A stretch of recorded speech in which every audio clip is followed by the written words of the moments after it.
This concert is 1 John 2:17. The world and its desires passes away, but the man who does the will of God will endure forever. That's my testimony. That's what I live by.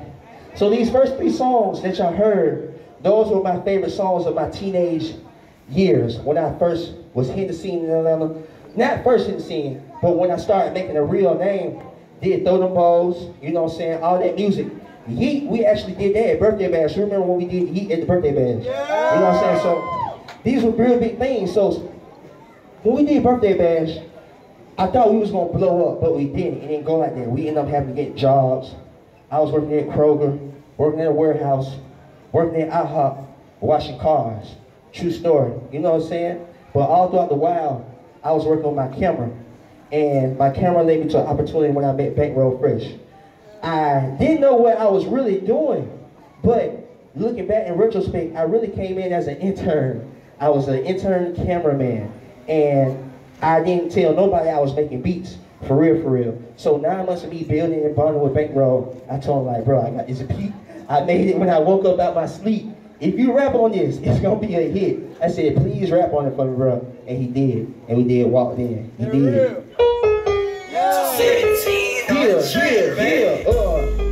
I got the digital young kings in the building. They can turn up.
Turn up, let's pick up this paper and put down the guns. Your mama know your daddy's son.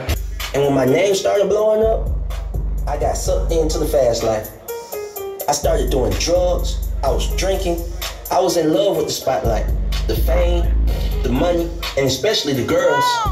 But all those things couldn't fill the growing hole in my heart that was hungry for satisfaction. Just as death and destruction are never satisfied, so human desire is never satisfied.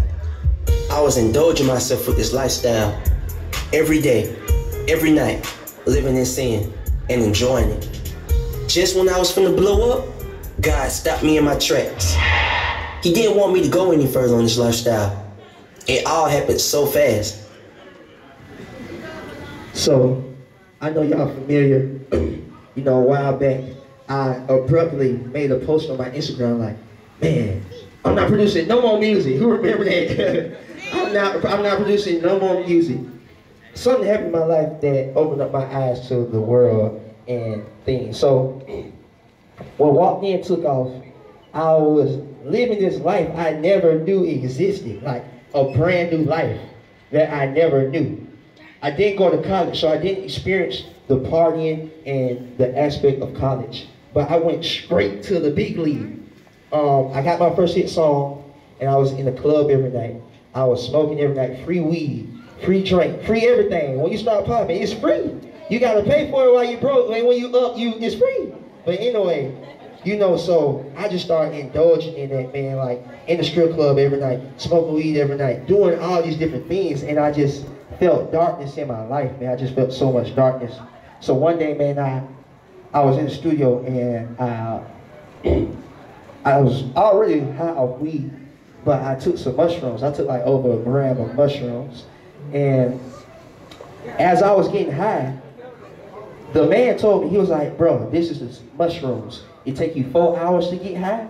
And when you high, it take another it lasts for another 4 hours. So it's an 8-hour high. So in the middle of it, when I took them, I didn't feel nothing. I was clowning. I'm like, man, this on weak. Hour number 1, I started hallucinating. Hour number 2, I started freaking out. So I'm still trying to keep my composure, making the beat, because I don't want to let everybody know I'm tripping, because I don't want to be, oh, 217, tripped out. No, I wasn't trying to do this. So I was trying my best, trying to keep my composure. Then all of a sudden, no lie, I'm telling you this, I heard a voice inside of my heart said, Jesus wants your soul. I stopped making the beat, and I was like, everybody was like, you straight? I was like, yeah. The only reason I didn't freak out is because that voice said Jesus, and I know like, okay, ain't nothing wrong with that name. You know what I'm saying? So I started back making the beat, but then I just got this urge just kept pushing me, get out the studio, get out the studio. So I got out the studio. Then there was a little closet right there. The voice said, go in the closet. So I went in the closet, and then the voice said, pray. So I started praying, and I was like, man, I just started repenting for every sin I knew I did in my life, from top to bottom. I was like, man, God, I'm sorry for this. God, I'm sorry for that. God, I'm sorry for this. Man, forgive me. And I felt like I was in his presence, you know what I'm saying? But it didn't stop right there. I thought he was going to relieve me of my high, but he didn't. So,